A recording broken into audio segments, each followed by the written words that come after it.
안녕하세요. 반갑습니다. 갓큐미스트입니다. 이번 시간에는 개념 확인 문제, 핵반응과 원소의 기호에 대한 문제를 12문제 총 풀어볼 텐데요. 1번부터 12번까지 문제들 간단한 문제들 준비되어 있으니까 간단하게 여러분 짧은 시간 동안 풀어보도록 하겠습니다. 첫 번째 문제를 보시겠습니다. 원자 내에 작용한 힘의 세기를 옳게 비교한 것은? 이라고 묻고 5가지가 나와 있는데, 여기서 비교하고 있는 건 강한 핵력, 전기력, 만류인력 이렇게 3가지를 비교하고 있습니다만 실제로는 약한 핵력까지 포함이 됩니다. 그래서 저는 이 4가지를 모두 함께 조사해 왔는데요. 가장 먼저 가장 강한 힘이 강한 핵력이겠죠. 이름 자체에서 알 수 있듯이 강한 핵력을 작용하고 있기 때문에 강하다고 볼 수 있습니다. 이거 다음으로는 전자기력이 강한데 여긴 지금 전기력이라 포함 얘기를 해두고 있습니다. 전자기력이 좀 더 포괄적인 개념이고요. 전기력은 그 중에서 일부만 나타내고 있다는 것을 알 수 있습니다. 그 다음으로 약한 핵력이고 핵력은 생략하도록 하겠습니다. 그 이후로는 만류인력이 작용하게 됩니다. 여기서는 지금 약한 핵력이 나와 있지 않는데 약한 핵력 같은 경우는 물리 원에서 좀 더 자세히 다루기 때문에 이 부분에서는 다루지 않고 있습니다. 그래서 강한 핵력, 전자기력, 만류인력 이 3가지만 비교하면 되는데 정답을 보시면 1번 강한 핵력이 가장 크고 전기력 그리고 만류인력 순으로 되어 있는 것을 골라주시면 될 것 같습니다. 강한 핵력과 전자기력을 비교하게 되면 전자기력의 약 100배 정도가 강한 핵력이라 보시면 될 것 같고 전기력 역시 강한 핵력에 비교해서 만만치 않은 존재라는 거 알아두시길 바라겠습니다.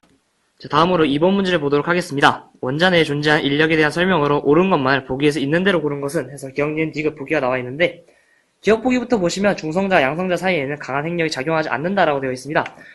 않는다라고 표현이 되어 있는데 중성자와 양성자 사이에는 전기적 인력이 작용할 리는 없겠죠. 왜냐하면 중성자는 어떠한 전기적 성질도 띠지 않고 양성자가 플러스 성질을 띠고 있습니다. 둘은 전기적 인력이 작용한다는 보장 어떤 것도 없지만 이 둘은 항상 결합을 하고 있습니다. 왜냐? 양성자가 몰려있는 원자핵에서는 엄청난 반발력이 생기기 때문에 이 반발력을 잡아줄 시멘트 같은 존재가 필요합니다. 이것이 중성자고 그 시멘트 같은 역할의 힘은 강한 핵력이라고 말할 수 있겠죠. 그래서 기억은 작용하지 않는다라고 되어 있기 때문에 않는다가 아니라 작용한다라고 표시를 해주셔야 합니다. 그래서 기억은 틀린 보기다라고 알 수 있겠고 니은 보기 보시면 강한 핵력은 보통 전자기력보다 100배 이상 큰 힘으로 자연계에 존재하는 힘 중 가장 강한 인력이라 되어 있는데 이건 1번 문제와 좀 겹치는 부분이죠. 강한 핵력이 가장 크고 전자기력, 약한 핵력, 만류인력 순으로 힘이 작아진다는 것을 알 수 있는데 강한 핵력이 보통 전자기력보다 크다는 건 알 수 있습니다만 이 하이탑의 내용으로는 100배 이상 큰 힘이라는 건 알 수 없습니다. 다만 여러분이 통상적으로 전자기력보다 강한 핵력 100배 이상 크다는 걸 여러분들이 알아두셨으면 좋겠고 이 부분은 알아두는 걸로 해두고 이거는 맞는 보기라고 체크하시면 될 것 같습니다. 전자와 원자핵 사이에는 전기적 인력이 작용하고 전자와 전자 사이에는 전기적 반발력이 작용하며 양성자 사이에는 전기적 반발력이 작용한다 되어 있습니다. 전자는요, 마이너스를 당연히 띄고 있겠죠. 원자핵은 마이너스와 플러스 같이 돼 보이네요. 원자핵은 당연히 플러스를 띄고 있습니다. 둘은 마이너스 플러스는 당연히 전기적 인력을 띄게 되겠고요. 마이너스는 플러스를 좋아하게 됩니다. 그래서 전기적 인력 작용한다? 맞는 말이고요. 전자와 전자 사이, 마이너스와 마이너스 사이에는 당연히 같은 성질을 띄고 있으니까 싫어하겠죠, 서로. 가뜩이나 많이 보고 있는데 또 보기 싫습니다. 그래서 전자와 전자 사이 청력이 작용할 수밖에 없습니다. 청력을 좀 쉬운 말로 하면 전기적 반발력. 어려운 말인가요? 어쨌든 전기적 반발력이 작용한다는 걸 알 수 있고 양성자는 플러스 띄고 양성자 또 플러스 띄니까 둘은 전자와 전자 사이랑 마찬가지로 전기적 반발력이 작용한다. 알 수 있습니다. 그래서 디귿은 이 3가지 내용이 모두 맞기 때문에 디귿도 맞는 보기라 골라주시면 정답은 5번 니은 디귿을 골라주시면 될 것 같습니다. 다음 문제로 넘어가도록 하겠습니다. 3번 그림은 안정한 원자핵의 양성자 수와 중성자 수의 관계를 나타낸 것이다 라고 되어 있습니다.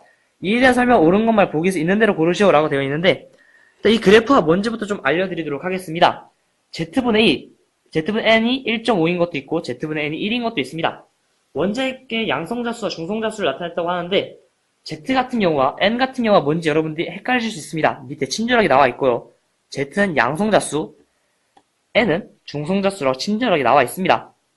이게 아니더라도 사실 여러분들이 이거의 약자 정도는 알아두셔야 하기 때문에 양성자는 Z, 중성자는 N이라는 것 정도는 알아두셨으면 좋겠고 Z분의 N이 1.5라는 사실은 뭐가 많다는 뜻인가요? 양성자의 개수에 비해서 중성자 수가 많다는 뜻이죠. Z분의 N이 1이라는 뜻은 양성자 수와 중성자 수가 동일하다는 뜻입니다. 중성자 수가 많아진 이유는 양성자가 많아짐에 의해서 청력이 더 늘어나 불안정해졌다는 뜻을 의미하고 되는데요. Z분의 N이 1.5인 경우에는 중성자 수가 그만큼 더 많기 때문에 양성자 수가 많아서 청력이 강해졌고 이 청력을 막기 위해서 중성자 강한 핵력을 발휘하게 되었다라고 보실 수 있습니다. 그래서 기억보기 보시면 사실 이 문제랑 이 그래프는 별로 관련성이 없습니다. 기억보기는 삼중수소는 스스로 방사성 분기를 한다라고 되어 있는데, 삼중수소 같은 경우는 지금 보시면 원자 번호 1이죠. 그럼 양성자 수가 1개 있을 겁니다. 중성자 수는 나머지 3개 중에 하나를 뺐으니까 2개가 있겠죠. 즉 Z분의 N이 얼마죠? 1.5입니다. 그러면 위에 그래프와 전혀 상관없이 이렇게 Z분의 N에서 N이 증가하면 중성자 수가 증가해서 청력을 막기 위한 핵력이 증가하게 되면 얘는 방사성 분기를 하게 될 가능성이 굉장히 커집니다. 그래서 기억 삼중수소는 방사성 분기를 할 수 있습니다. 이사 헬륨 안정화로 방사성 분기 반응을 하지 않는다라고 되어 있는데, 헬륨 같은 경우는 2개의 양성자가 2개의 중성자로 이루어져 있습니다. 즉 Z분의 N이 1이라는 상태를 유지하고 있는 것이죠. 또한 헬륨은 비활성 원소입니다. 사실 원래 헬륨 자체가 방사성 분기를 포함해서 반응 자체를 잘 하지 않습니다. 그래서 니은 역시 맞는 보기라 보시면 될 것 같고, 디귿 62탄소보다는 64탄소가 방사성 분기를 하기 쉽다라고 되어 있는데, 62탄소 보시면 양성자 6개일 테고요. 원자번호 6번이니까 중성자도 6개일 겁니다. 반면에 64탄소는 양성자가 6개, 중성자가 8개라 존재하기 때문에 중성자가 많으니 방사성 분기를 하기 쉽다고 얘기를 드렸죠. 그래서 64탄소가 방사성 분기를 하기 쉽다는 말은 맞는 말입니다. 기억, 니은, 디귿 다 맞는 말이니까 기억, 니은, 디귿 다 써주시면 정답이 될 것 같습니다. 자, 정답 보시고요. 4번 문제입니다. 질량수가 226이고 양성자 수가 88개의 라듐이 알파 분기했을 때 핵 반응식 옳은 것을 이라고 고르고 있습니다. 그래서 알파 분기라고 했으면 알파 분기에서 알파 입자가 튀어나오겠죠. 알파 입자가 뭐냐라고 물어보신다면 지난번에 설명을 드렸었는데 2, 4 헬륨이 2에서 4 헬륨, 이 헬륨이 튀어나온 것을 알파 분기라고 할 수 있고 얘 자체를 알파 입자라 부르게 됩니다. 이 중에서 알파 입자 튀어나온 거 뭐 있나? 헬륨 튀어나온 거 얘밖에 없죠, 사실. 그러면 정답은 당연히 1번이라 고를 수 있고, 혹시 모르니까 이 숫자를 여러분들이 확인해 주셔야 됩니다. 86 더하기 2를 해주시면 당연히 88이 된다는 걸 아실 수 있고요. 222에서 4를 더하게 되면 226, 즉 모두 만족하게 됩니다. 여러분들이 이 화학 원소까지 원자 번호 88번까지 여러분이 외우실 필요는 전혀 없고요. 이런 부분에 대해서 필요하다면 문제 제공해 주기 때문에 이런 부분은 그냥 간단하게 숫자만 더해서 맞으면 맞다 라고 표시해 주시면 될 것 같고, 추가적으로 하나만 더 할게요. 베타 분기가 또 있는데 베타 분기는 뭐가 나오나요? 베타 분기, 베타 입자가 또 나오겠죠. 베타 입자는 뭐죠? 전자입니다. 2, -1 이렇게 전자가 튀어나오게 됩니다. 따라서 알파 분기와 베타 분기 여러분들 특징을 잘 알아두시고 이거에 대해서 잘 활용할 수 있으시면 될 것 같습니다. 5번 문제 바로 넘어갈게요. 방사성 동위원소인 AM, 아메리슘입니다. 핵반응을 나타낸 것이다 라고 되어 있는데, 왼쪽에 보면 아메리슘이 되어 있고 오른쪽에 보면 NP 93번, 원자번호 93번이 나와 있는데 여기서 가는 무엇이지 기호를 쓰시오 라고 되어 있습니다. 이 문제를 풀 때 핵심은요, 이 숫자를 자세히 보시는 건데 숫자가 카메라상으로 잘 보일지 모르겠습니다. AM 같은 경우는 95번이고 241의 원자량을 가지고 있습니다. 반면에 우측편에는 93의 원자번호와 237의 원자량을 지니고 있는데, 왼쪽과 오른쪽을 비교하다 보면 원자 번호가 이만큼 감소했다는 걸 알 수 있고요. 원자량은 4만큼 감소했다는 걸 알 수 있습니다. 따라서 원자 번호 2이고 원자량이 4인 무언가가 나왔겠죠. 이것은 당연히 여러분이 잘 아시다시피 2,4 헬륨이 될 겁니다. 얘는 다른 말로 표현하자면 알파 입자라 보실 수 있겠고, 이걸 통해 알 수 있는 건 이 반응은 알파 분기라는 반응까지 알 수 있습니다. 따라서 여기까지 아시면 5번 문제에 대해 완벽한 이해가 끝났다라고 보실 수 있고요. 6번 문제도 그대로 넘어가겠습니다. 이런 것들은 그냥 여러분들이 숫자적으로 더해주시기만 하면 되기 때문에 여러분들이 산수를 못하시지 않을 거라 믿고 있습니다. 첫 번째, 삼중수소 그리고 단일수소, 그냥 기본 수소가 합성되면 가가 탄생한다 그러는데 뭐가 탄생할까요? 1 더하기 1은 2겠죠. 그러면 가는 당연히 뭔가 2번의 원자 번호를 지니고 있을 거고요.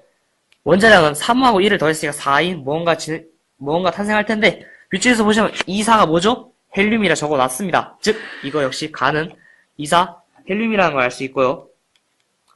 그 다음 나가 또 있는데, 나는 3개의 헬륨 원자가 반응을 했습니다. 그러면 지금 3개의 헬륨 원자가 동일하게 반응을 했기 때문에 원자 번호는 3배가 될 거고요. 원자량 역시 3배가 됩니다. 6하고 12가 될 텐데 6, 12는 뭐죠? 탄소입니다. 여러분들 이거는 원자 주기율표에서 이 정도는 여러분들이 외워두셨을 거라 믿고 있기 때문에, 사실 프롤로그에서 이미 이 강의를 했었죠. 원자 번호를 보고 그다음에 주기율표에 대해서 여러분들께 설명을 드렸으니까 이 정도 잘 암기하셨을 거라 믿고 있습니다. 다 같은 경우에는 왼쪽 편에는 어떤 달하는 물질과 이사 헬륨이 존재하고 오른쪽 편에 86 산소가 존재합니다. 달은 산소에서 헬륨이 빠진 부분이겠죠. 산소는 8번이고 헬륨은 2번입니다. 두 개를 빼시면 6번 무엇인가 탄생하게 될 거고요. 동일하게 원자량을 보시면 한쪽은 산소는 16의 원자량을 지니고 있고 헬륨은 4의 원자량을 지니고 있습니다. 그러면 왜 6이 10같이 보이죠? 자, 6으로 정정하겠습니다. 16에서 4를 빼시면 당연히 10이겠죠. 이 산수를 해주시면 12라는 결과가 나오게 되고 이 12라는 결과를 토대로 단은 뭐다? 위와 동일하게 나와 동일하게 6, 12 탄소다 라는 걸 알 수 있게 됩니다. 7번으로 넘어갈게요. 이 정도까지 잘 하실 수 있겠죠. 더하기 빼기 문제입니다. 여러분이 덧셈 뺄셈은 초등학교 때 떼고 오셨기 때문에 이걸 못하시면 사실 다시 한번 공부를 하셔야겠죠. 7번으로 넘어가겠습니다. 자, 반을 풀었고요. 알파선, 베타선, 감마선이 무엇인지 옳게 나타내는 것은 알파선은요. 헬륨 원자 핵입니다. 사실 이사 헬륨이라 쓰는 것도 사실 정확하진 않나요. 정확하게는 헬륨 원자 핵이라고 표현하는 게 맞기 때문에 1번과 4번이 좀 가능성이 있는 답이겠죠. 베타는 전자기파라고 두 개로 써있는데 사실 감마선이 전자기파이고요. 베타선은 전자를 나타냅니다. 따라 7번 답은 1번입니다. 여러분들 개념 활용 문제를 자꾸 푸시다 보면 아실 수 있는데 얘는 뭔가 엄청난 계산력이라든지 개념을 요구하지 않습니다. 단순하게 앞에서 배운 개념들만 정리하는 부분이기 때문에 문제들이 간단하게 딱 보면 답이 나오는 문제들도 굉장히 많습니다. 7번 문제 대표적으로 그런 문제이고요. 알파선, 베타선, 감마선 잘 알아두시고 알파 분기가 일어날 때, 베타 분기가 일어날 때, 감마 분기가 일어날 때 어떤 변화가 일어나는지 알아두시기 바라겠습니다. 8번 문제입니다. 헬륨. 근데 원자량이 3인 헬륨과 원자량이 4인 헬륨의 원자량이 각각 모형으로 나타냈다고 합니다. 당연히 헬륨이니까 양성자는 두 개가 있을 테니까 왼쪽 편, 요 가라고 표시되어 있는 보라색 물질은 당연히 양성자일 테고요. 이 초록색 물질이 그럼 중성자가 되겠죠. 왜냐? 양성자 수가 두 개인 것을 헬륨이라 표시를 하고 있기 때문에 양성자 수 두 개인 헬륨, 즉 양성자가 두 개인 이 보라색 두 개이기 때문에 이게 양성자라는 걸 알 수 있습니다. 그럼 답이 다 나왔어요. 초록색은 중성자고 보라색은 양성자라는 걸 알아냈으니까 가 입자는 뭡니까? 가는 뭐다? 양성자다. 그러면 가는 양성자니까 당연히 나는 뭐다? 중성자다. 뭐 어렵지 않죠? 간단하게 풀릴 수 있을 것 같습니다. 9번 문제입니다. 빅뱅 이후 양성자, 중성자로부터 헬륨의 원자핵이 생성되는 과정을 나타냈다고 합니다. 처음에 그냥 수소에다가 중성자가 튀어 들어와서 중수소가 생성되었고 여기에 더불어서 중성자가 추가되든지 또는 수소 원자가 다시 한번 추가되면서 2,3헬륨이 만들어지거나 나가 만들어진다고 되어 있습니다. 이것도 덧셈 문제예요. 중성자가 추가됐으니까 이 원자 번호는 바뀌지 않을 테고요. 원자량만 하나 추가될 겁니다. 나는 간단하게 나부터 먼저 구해 볼게요. 나는 수소 원자 번호인 1을 그대로 가져가고 원자량이 3이 되니까 당연히 3중수소가 탄생하게 되고요. 같은 경우는 2,3헬륨에다가 어떤 걸 추가했더니 2,4헬륨이 되었다고 합니다. 즉 어떤 중성자가 하나 추가됐다고 보실 수 있겠죠. 왜냐? 똑같이 헬륨 원자인데 그럼 양성자 수는 같을 텐데 원자량은 하나가 늘어났으니까 당연히 가는 중성자 어떻게 표시하죠? 0, 1, n이라고 표시해 주시면 중성자라고 볼 수 있습니다. 이렇게 두 가지를 기호로 표시해 주시면 될 것 같고 자, 쭉쭉 넘어가고 있습니다. 10번 문제요. 이번까지 굉장히 짧을 것 같습니다. 여러분들 편하게 들으시면 될 것 같고 이 정도 문제들은 사실 강의가 없어도 여러분들 푸실 수 있고 답지도 친절하게 나와 있기 때문에 여러분들 편한 마음으로 들어주셨으면 좋겠습니다.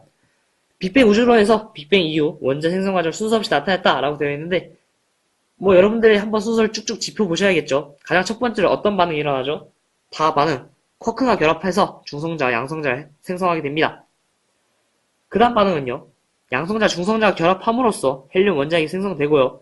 사실 그 전에 이 중성자, 양성자 변화하면서 이 9번 문제 같은 상황들이 굉장히 자주 벌어지게 되면서 헬륨이 생성되는 거겠죠.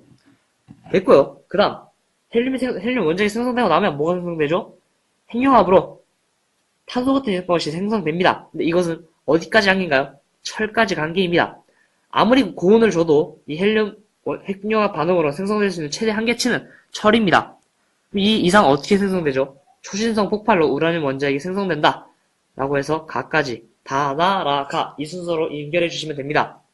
사실 초신성 폭발로 우라늄 원자핵이 생성된다는 것도 사실 모순적인 부분이 있습니다. 잘못된 표현은 아니지만 이보다 좀 자세히 표현해 주시는 게 사실 맞는 표현이고요.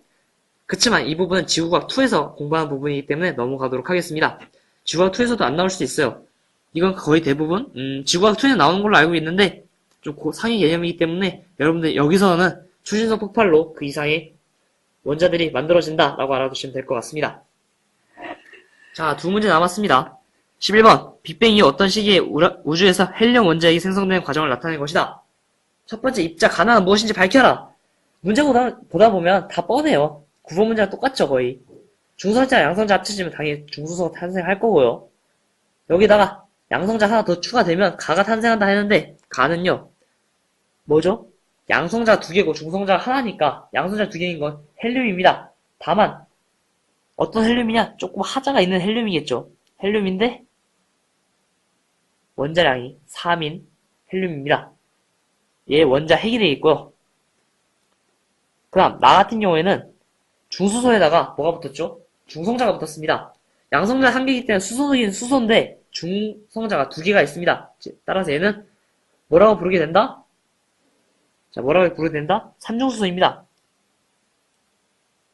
이거 좀 이상하게 생각하실 수 있는데 중성자, 양성자에서 합쳐졌더니 중수소가 탄생했다고 합니다. 사실 원래 양성자 하나 동떨어져 있는 게 수소고요. 거기다 중성자가 붙게 되면 중수소가 되고 그 다음에 중성자 하나 더 붙게 되면 삼중수소가 됩니다. 여러분들이 착각하시기 쉬운 게 그냥 수소가 양성자 하나, 중성자 하나로 이루어졌다고 생각하시는 분들이 있는데 수소는요, 무조건 수소의 원자량이 얼마죠? 1이죠. 따라서 양성자 하나로만 이루어져 있는 것입니다. 그래서 양성자 하나에 중성자 두 개인 나는 삼중수소라는 걸 알 수 있게 됩니다. 입자 AB는 뭐냐? 지금 여기서 헬륨4가 만들어졌는데 여기서 지금 초록색 하나 부족하죠. 초록색은 뭐다? A는 중성자다. 글씨 쓰기가 좀 불편한데 중성자다. 아실 수 있겠고요. B는 뭐가 부족하죠? 지금 얘는 삼중수소에서 부족한 거는 양성자 하나가 부족합니다. 그래서 양성자 하나를 추가해주면 정상적인 헬륨이 된다라고 알 수 있게 됩니다. A는 중성자, B는 양성자라고 적어주시면 될 것 같습니다. 자, 이제 마지막 문제 12번 문제로 넘어가도록 하겠습니다. 원소의 기원에 대한 다음 물음에 답하시오라고 되어 있는데 첫 번째 전자, 양성자, 중성자 중에서 커크라는 기본 입자로 이루어져 있는 것을 쓰시오라고 되어 있는데 이 중에서 커크로 이루어지지 않은 것은 딱 하나밖에 없죠. 전자입니다. 전자를 제외하고서는 모두 다 커크라는 기본 입자로 이루어졌기 때문에 양성자와 더불어서 중성자를 두 개 써주시면 될 것 같습니다. 두 번째, 빅뱅 이론으로 설명할 때 철보다 무거운 원소 어떤 단계에서 만들어진지 쓰시오라고 되어 있는데 아까 10번에서도 설명을 드렸듯이 여러분 수준에서는 초신성 폭발로 그 이상의 원자들이 만들어졌다라고 설명하시면 될 것 같습니다. 초신성 폭발 이렇게 써주시면 될 것 같고 3번 헬륨의 원자핵이 만들어지기 위해서 꼭 필요한 입자를 쓰시오라고 되어 있는데 헬륨이 만들어지기 위해서 헬륨 원자핵은 당연히 양성자, 중성자로 이루어져 있습니다. 그래서 가장 필요한 입자는 양성자, 중성자 이 두 가지라 보실 수 있고요. 그 두 가지를 그대로 적어주시면 될 것 같습니다. 4번 태양의 중심에서 헬륨이 융합하여 탄소가 만들어지는 반응은 무슨 반응이라 하냐? 헬륨이 융합해서 탄소가 만들어지는 것 헬륨 핵융합 반응이라고 합니다. 지금 여기 하이탑 답지에서 핵융합 반응이라고 설명하고 있는데 핵융합 반응부터 먼저 쓰죠. 핵융합 반응이라 써도 틀린 말은 아니지만 좀 구체적으로 수소 핵융합 반응과 구분하기 위해서 헬륨의 핵융합 반응이다 라고 적어주시는 게 좀 더 정확한 표현이라고 보실 수 있을 것 같습니다. 이렇게 해서 문제풀이가 끝났고요. 핵반응과 원소의 기원 총 12문제를 풀어보았습니다. 다음 강에서는요. 원자 모형과 에너지 준위에 대해 설명을 드릴 겁니다. 이 단어 어렵기 때문에 좀 자세히 보셔야 될 필요가 있을 것 같고요. 원자 모형에 대해서는 제가 앞에서 미리 설명을 드렸었습니다. 그래서 원자 모형에 대한 설명을 간략하게 복습만 해두고 에너지 준위에 대해서 좀 더 자세히 설명을 드릴 겁니다. 어려운 개념들이 좀 많은 부분이라서 여러분들이 잘 알아두시면 될 것 같습니다. 천천히 한번 다음 시간 가보도록 하겠습니다. 고생하셨습니다. 이상 다큐미스트 영상을 마치도록 하겠습니다. 감사합니다.